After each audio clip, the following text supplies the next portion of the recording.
Let me read to you a passage from the 5th chapter of St. Matthew's Gospel, verses 27 to 32.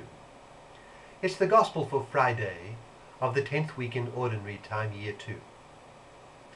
St. Matthew writes, Jesus said to his disciples, "You have heard that it was said, 'Do not commit adultery.'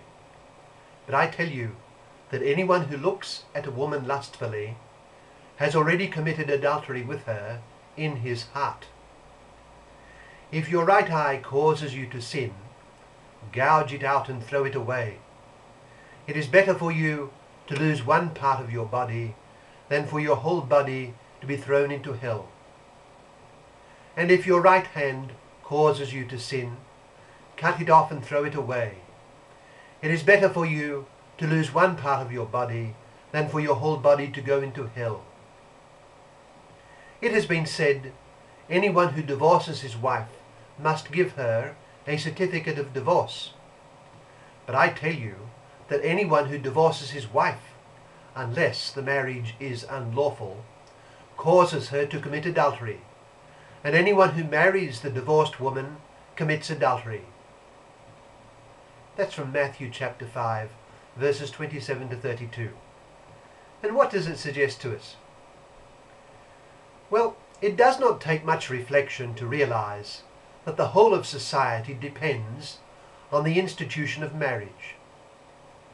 Whatever be the society, it is profoundly shaped by the way it institutionalizes marriage. If a society allows bigamy or easy divorce, then the society will be affected accordingly. So important is marriage for a society that almost universally, be it in developed or indigenous cultures, marriage is surrounded by serious custom and law and protected by associated sanctions. It is then a matter of high importance just how marriage is understood, and it is very possible for the foundations of a society to be gradually undermined if dubious conceptions of marriage gain ground. Alternatively, a society will be strengthened if noble and worthy notions of marriage take root and are reflected in a society's laws and institutions. Has there ever been a higher or more noble conception of marriage than that which the Christian religion, as formulated in the teaching of the Catholic Church, has insisted on? That is to say, the greatest teacher of marriage has been Jesus Christ, who re-emphasized and renewed the divine revelation about marriage. Indeed, he took it further, to further heights. In our Gospel today that I read earlier, our Lord refers to the commandment of God that man not commit adultery. This is not merely one of the 10 commandments of God, but it is also a clear command of the natural law inscribed in the mind and heart of man. Of course, the history of humanity shows that if there has ever been a divine and natural law flouted, it has been this. So much so that our Lord told his opponents on one occasion that Moses allowed divorce precisely because the original plan of God was inveterately ignored and refused. It was a strategy to contain by civil legislation the hard-heartedness of the people.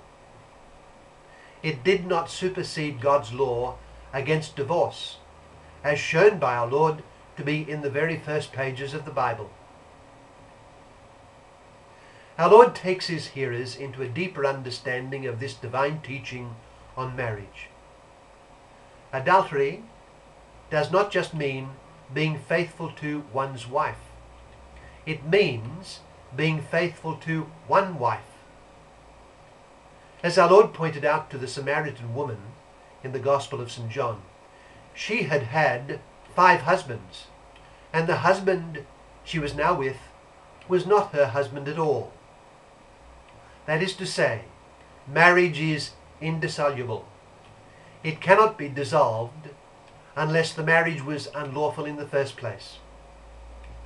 The attempt to dissolve a valid marriage and to legalize divorce so as to legitimize remarriage is against the law of God.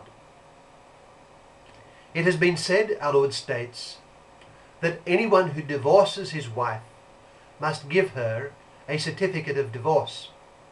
But I tell you that anyone who divorces his wife, unless the marriage is unlawful, causes her to commit adultery. And anyone who marries the divorced woman commits adultery. Of course, that is not to say that a civil divorce may not be in order as a means of resolving various difficulties. But a civil divorce does not and cannot dissolve the marriage if the marriage was lawful in the sight of God in the first place. The words of Christ uphold the unity and indissolubility of marriage and point the way not only to a married life lived in accordance with God's will, but to a society built on sound and firm foundations. But Christ goes further than merely correcting certain notions of divorce. One can commit adultery in the heart. You have heard that it was said, "Do not commit adultery." But I tell you that anyone who looks at a woman lustfully has already committed adultery with her in his heart. If your right eye causes you to sin, gouge it out and throw it away.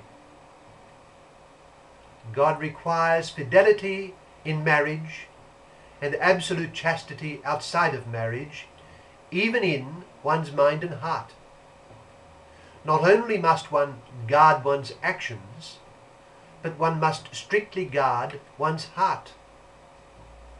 How tragic it is then that the freedom allowed in Western societies becomes a license to tempt and undermine chastity both in and outside marriage. When the sanctity of marriage and chastity outside marriage is undermined, society begins to crumble. Chastity outside marriage and chaste fidelity within marriage are fundamental to the life of man. They are an absolute requirement by God, and the deliberate and knowing violation of chastity, even in one's heart, is a serious sin. Christ calls it, in the passage I read, adultery in the heart. And it is so serious that unless it is repented of, it leads to damnation. It is better, he says,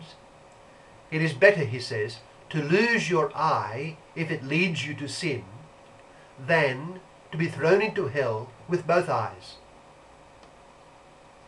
Let us understand that virtue is not just something that others see. Rather, it is something that God sees right to the depths of our heart.